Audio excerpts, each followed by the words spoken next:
We've been reforming our elections and our democracy ever since our country was founded. And reform is a part of the American experience.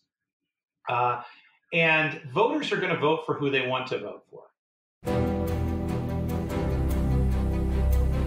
From the McCourtney Institute for Democracy on the campus of Penn State University, I'm Michael Berkman. And I'm Chris Beam. And I'm Jenna Spinelli, and welcome to Democracy Works.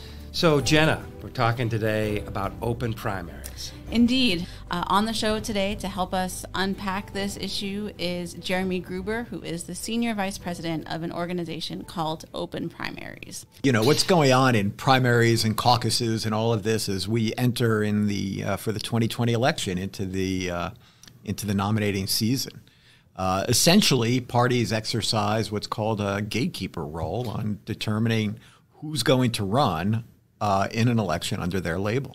And the question around open primaries is that a good thing or a bad thing, right? Right, and how should that gatekeeper role be structured? Because in the United States, you know, thinking principally about presidential elections, it operates in a variety of ways. You know, we start with the Iowa caucus. Right. And the caucus is a demanding system that requires people to show up on a cold, snowy February night. I assume all nights are cold in Iowa in February. Pretty much. And spend a couple of hours publicly presenting themselves as supporting a particular candidate. Other states like Pennsylvania operate with a closed primary where only people that are self-identified as a Democrat, registered as a Democrat or a Republican are allowed to vote. We should not argue as if primaries have always been there. No. It used to be that nobody voted, right?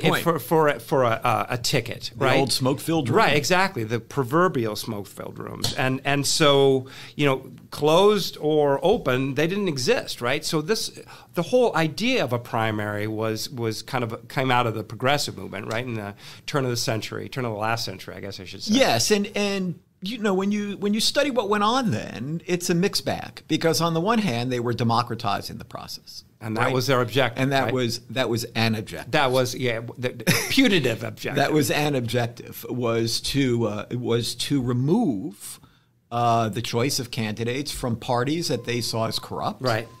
As machine-run organizations that were very closed. Those are not inaccurate judgments. All of that was true. But while doing that, they also weakened political parties to the detriment of voting turnout. Well, there's also an argument for why parties should have this control, right? Why you should not be so hot to make the process more democratic. Right. Well, this was a key part of the argument of one of our earliest podcast guests and one of our most downloaded podcast guests. So I'm putting in a plug to go back and listen to the episode by Daniel Ziblatt. One of the two authors of How Democracies Die, of How Democracies Die, and gatekeeping is a key part of what they're arguing. And you want to elaborate on that a little? Yeah, gatekeeping is essential to making sure that the norms and values associated with democracy are sustained.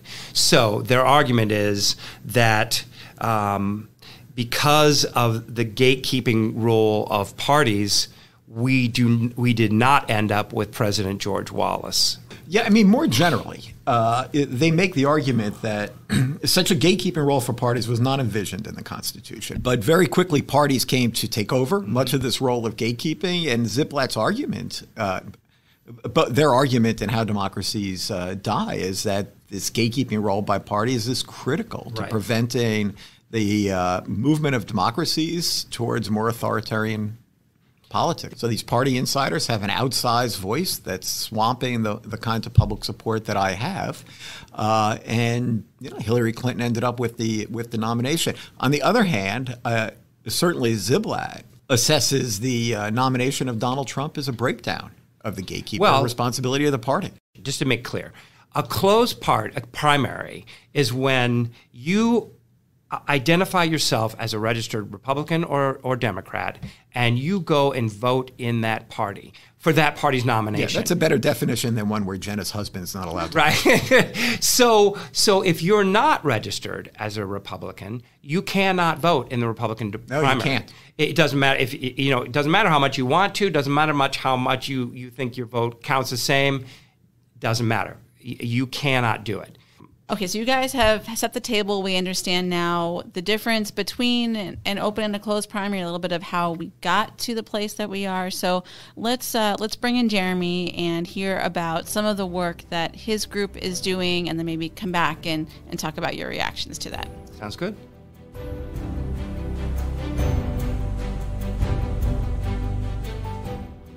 This is Jenna Spinelli here today with Jeremy Gruber. Jeremy, thanks for joining us on Democracy Thank you for having me.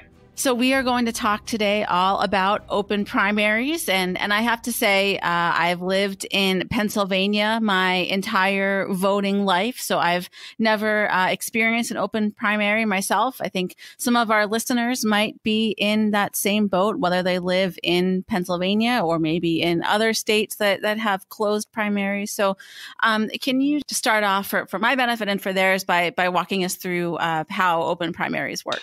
Sure. Well, elections are run in the United States on a state-by-state basis. So every state has different election laws.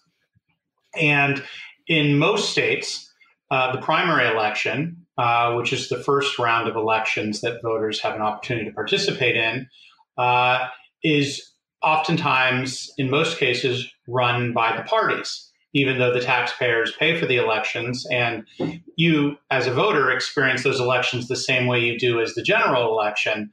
The parties are the gatekeepers of the primary elections, and they can decide who can and can't participate. In a closed primary state, only members of the parties may participate in the primary.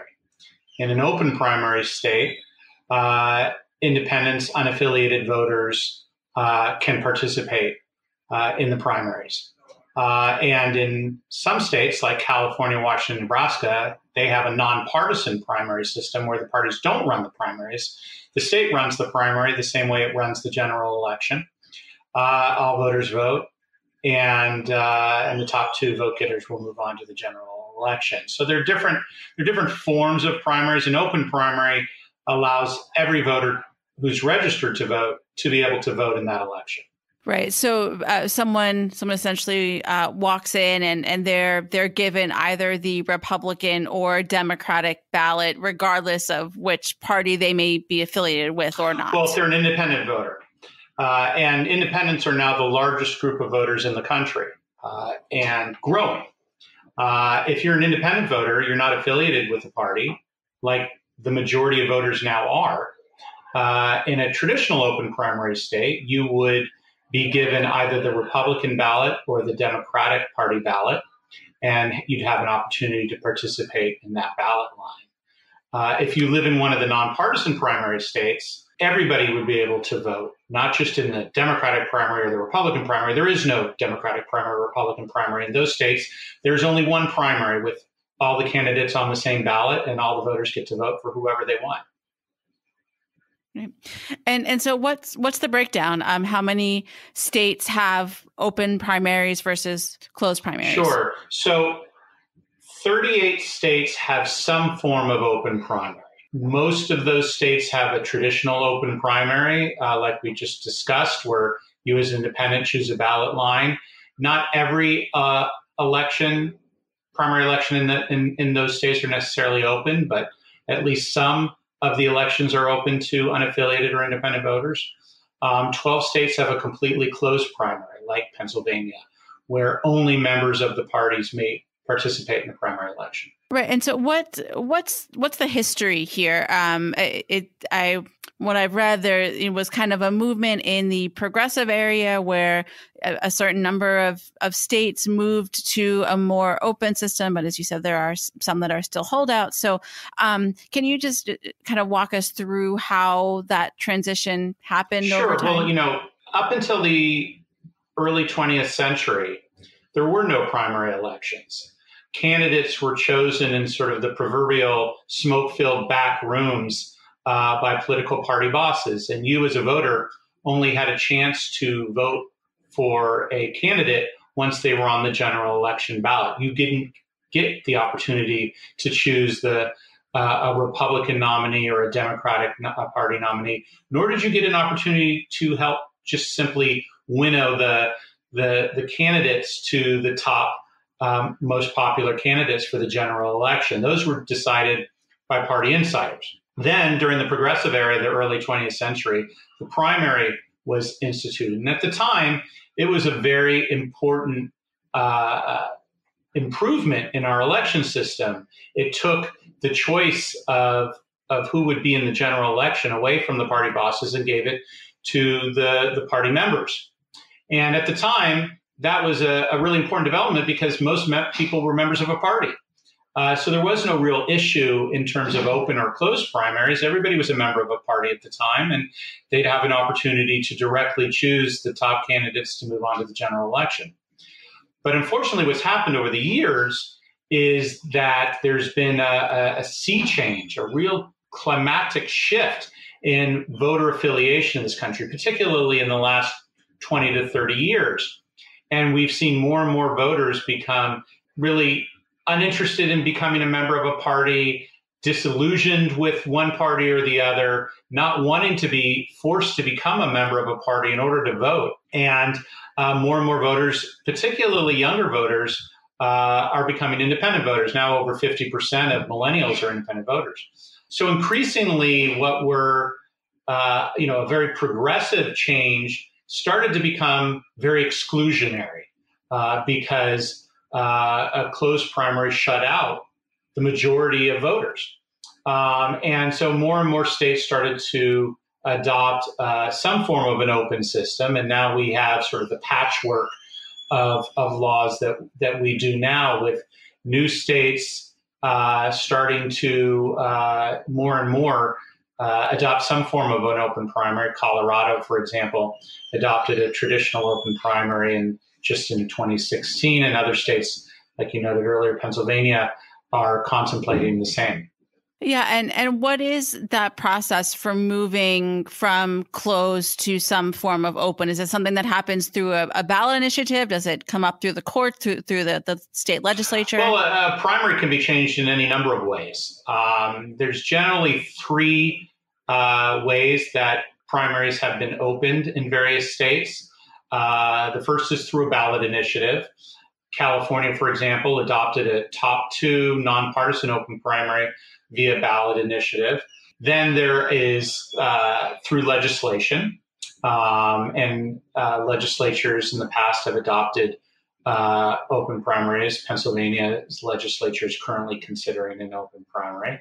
And finally, there's the parties themselves, because the Supreme Court has ruled in a very important case called Taschian that the parties have an absolute right to open their primaries to independent voters if they choose, without any act of a state legislature or any other body for that matter. And state parties have opened their primaries in a number of states. The Nebraska Democratic Party, for example, South Dakota Democratic Party have opened their primaries. The Florida Democratic Party is currently, and Oregon Democratic parties are currently considering opening their primaries. The Alaskan Republican Party has an open primary. So various state parties have taken the unilateral decision to open their primaries to voters as well. And so what do we know about outcomes here? Does having an open primary increase independent turnout or achieve some of those outcomes that folks are looking to achieve in doing this work? Well, oftentimes folks try to talk about outcomes when we talk about open primaries, and the outcomes are significant. I'll talk about them in a second. But I think the most important thing to appreciate about open primaries is that they're not just a good government reform. They certainly are, and I'll get to that in a minute. But in the first and foremost, open primaries are about enfranchising voters. And with now 43% of registered voters being independent, simply allowing them to vote is a critical and perhaps the most important outcome of open primaries is letting every voter vote in every election. That's the first thing that happens on day one when a state adopts an open primary, and that's consistent in every case. In terms of outcomes, it really varies. We certainly see greater voter participation in open primary states. Studies that have looked at traditional open primary states versus traditional closed primary states have certainly seen an increase in voter participation. And as you may know, and as your listeners may know, the U.S. tends to, unfortunately, be near the bottom of industrial countries in terms of voter participation. So improvements to that alone are a very critical outcome of open primaries. But if you look at more nonpartisan open primaries in states that have adopted those, you see an even larger effect, even more pronounced. In states that have adopted nonpartisan open primaries, as I mentioned before, where the parties are no longer the gatekeepers of the election, you start to see significant changes in the political culture in those states.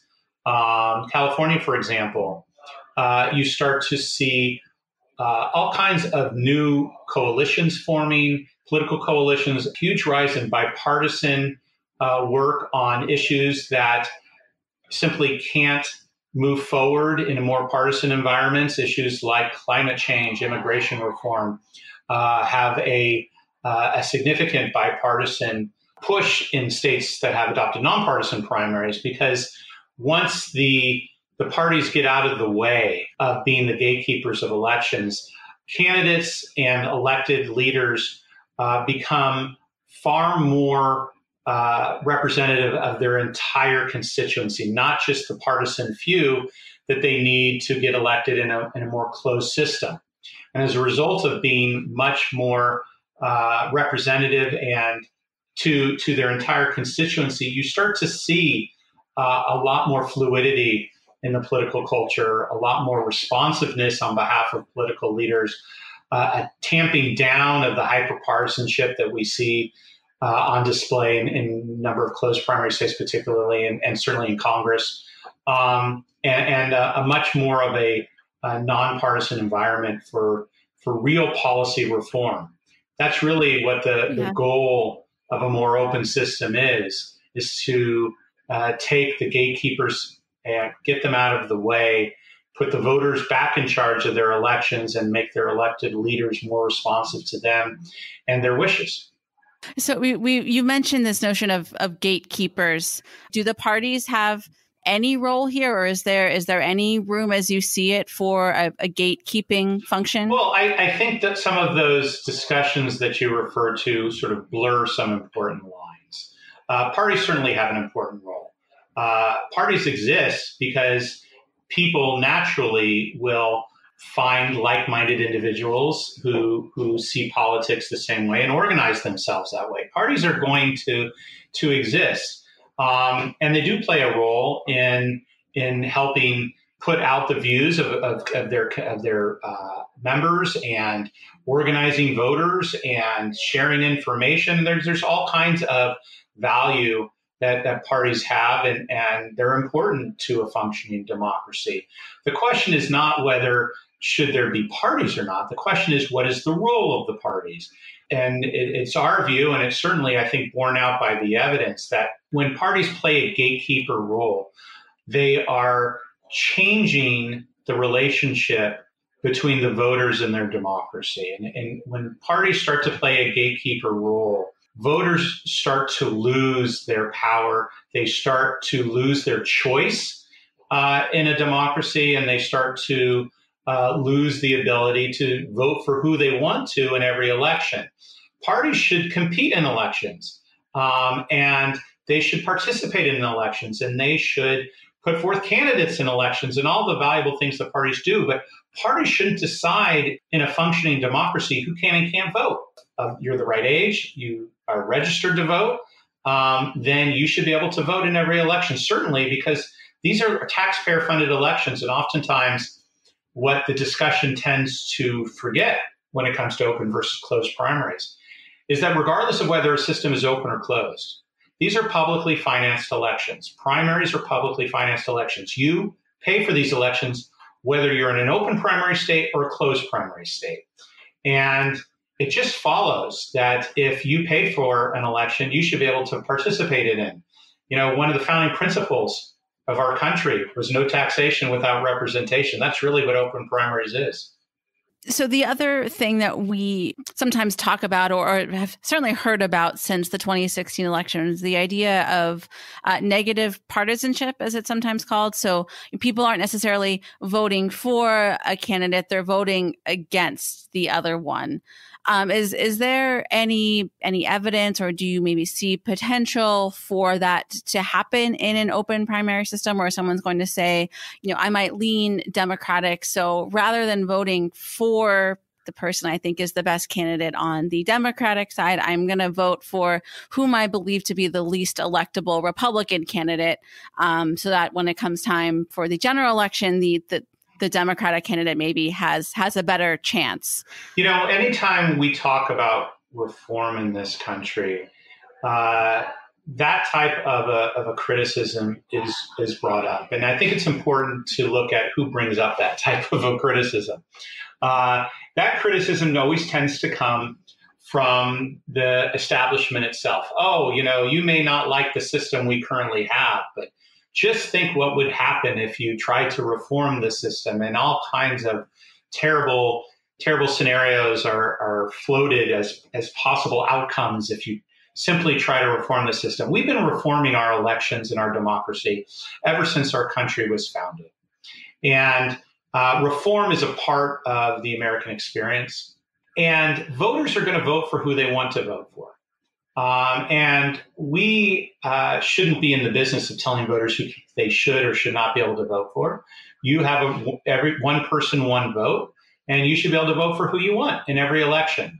The idea that we should use critiques of how you might vote as a way of stopping reform, as the way of limiting reform, is a scare tactic as far as I'm concerned. Voters consistently vote their conscience. They don't take that vote lightly.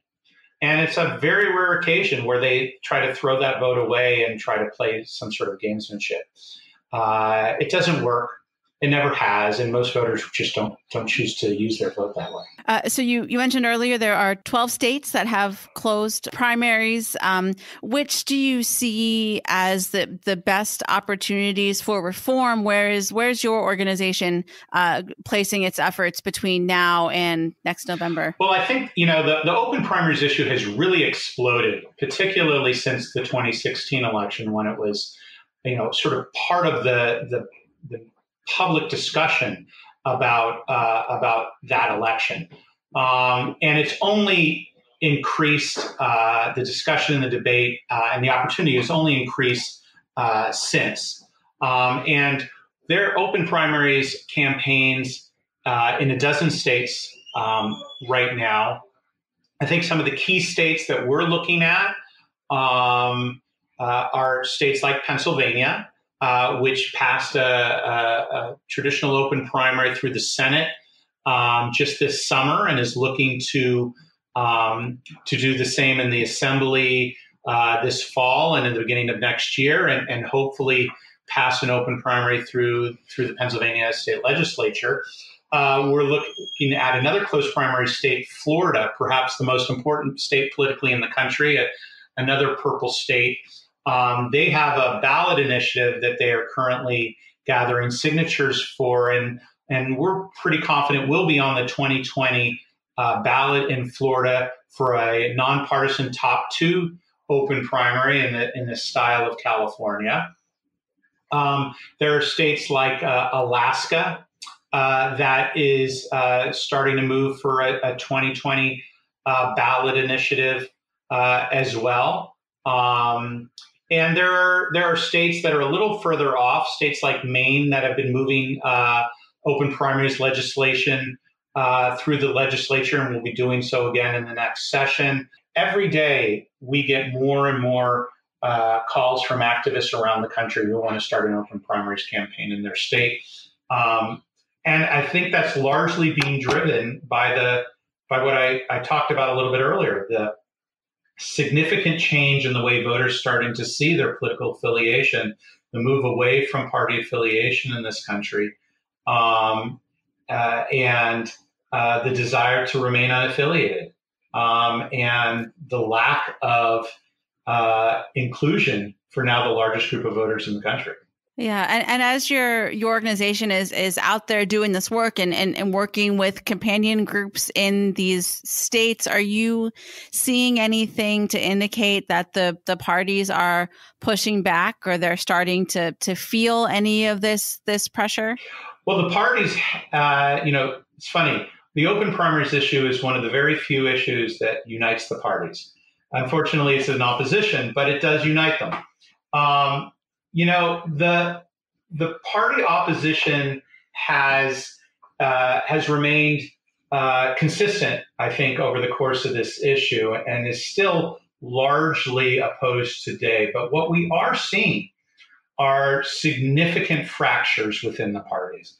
To say that the parties are opposed is probably not being entirely fair, because there are certainly segments of the parties that remain strongly opposed, and oftentimes the most establishment-focused parts of the parties. But the parties themselves are very decentralized, and more and more segments of the party structures are starting to look at open primaries and starting to say, a closed system is undemocratic. It's unrepresentative. We need to build bridges to voters that are unaffiliated with the parties, not tell them just join a party or you're out of luck. We're seeing more and more elected leaders that are becoming tired of not getting anything done, and looking at open primaries as an important step, not a silver bullet, certainly, but an important step in trying to create a more open environment where all the voters can participate and elected officials are more free to be able to do the people's business. Great. Last question, Jeremy. So what can listeners do? Maybe folks out there that are in one of those dozen closed primary states and want to get involved with the fight, the kind of movement toward a more open primary? Well, certainly, if you want to go to our website, openprimaries.org, you can learn about the issue more generally, and you can find out about campaigns in various states that you can get involved in. If you're in Pennsylvania, there's Open Primaries PA. You can go right to the Open Primaries PA website. In Florida, the All Voters Vote is leading the charge for open primaries. You can go right to the All Voters Vote website. But if you go to openprimaries.org, learn a little about the work that we do, the campaigns that we're championing, and get involved. We need everybody on board to make a better democracy. All right. Well, Jeremy, thank you again so much for your time today and for joining us on Democracy Works. My pleasure. Anytime. Thank you.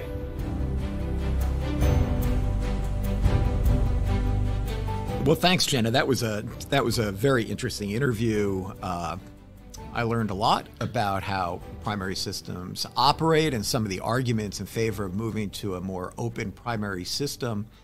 And I'm intrigued by this argument that states are paying for elections, and therefore parties shouldn't be able to decide who could vote in them. Right. If you want this to be a public enterprise, and you want us to pay for it, then you can't be exclusive about it. Yeah, I guess if I'm a political party, though, that leads me to the opposite position, which is, okay, we'll go back to a smoke-filled room because we don't have the money to run elections. Right. First of all, and second of all, it's very inconsistent with American political tradition to have a political party running the election. I mean, that was the whole point of the progressive era, was to get the elections out of the hands absolutely, of the parties. That's true. And so there is this back and forth between... I mean, you're both touting the reforms of the progressives and kind of not liking the reforms of the progressives. Or that they are good reforms, that they're still insufficient. That would be the argument. Mm-hmm. But no, I think the argument that, look, I'm paying for this election and you're not allowing me to vote is a pretty good argument. And, we don't have, we don't expect everyone to pay for the national conventions, right? I mean, that's a private event. And so... Right, and the parties have to pay for the party conventions. Right. Yeah. So you could make the case, and I think, if the party were to complain, that would be a legitimate counter argument. Look, you don't like it this way? You don't have to have us run your elections. You could figure out some other way within the confines of your party to make this choice. It doesn't have to be a smoke-filled room, right? It could be an internet poll or whatever. I mean, I don't know, and I don't know that it matters. The point is that there is a beef on the part of people saying, wait, I'm paying for this. I represent the plurality, not the majority, as he often said, but the plurality of voters. Depending on how you measure it. Yeah. Right. Yeah. But I don't get it. I don't get True, to an vote. argument like that does have more power in an age when people are really antagonistic to parties. Right. I mean, I'd make the argument, if you wanted to make anything, that if you can get people into the habit of voting through a primary, then they're more likely to vote in a presidential election. True. The primary is a way of registering people and getting them engaged and bringing them into the But his argument is that this is better for American democracy, not just because it brings in more voters, but because it leads to choices and candidates who better reflect the body politic at large. Yeah, so I've been puzzling through that, trying to figure out to the extent to which whether or not we bring in, say, independent voters who are going to be less ideologically less extreme than a partisan. The party faithfuls, who are the people who normally show up for primaries. Yeah, would that lead to less extreme candidates and hence less polarized? And he also parties? says more bipartisan cooperation. Yeah.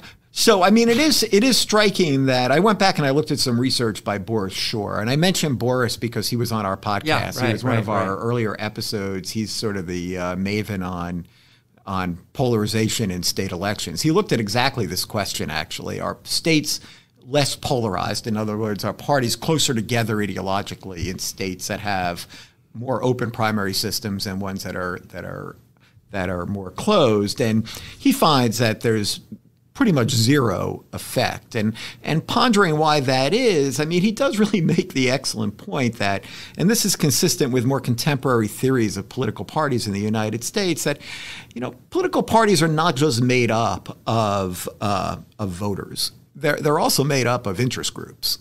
Increasingly, interest groups are aligned behind one party or another. This is the main thing pulling them to the extremes, or it's a big factor pulling them to the extremes. There's just not any evidence that that's there. So, I mean, I find myself when, and this, let's go to if an open system is actually going to add more legitimacy to a process because I think an organization like this is picking up on something in the electorate that is an antagonism to the system, it wrapped up in their increasing discomfort with partisanship in the country, then why not? I mean, if I were an independent voter, I think I would find that argument very compelling. Fine, you want to do this?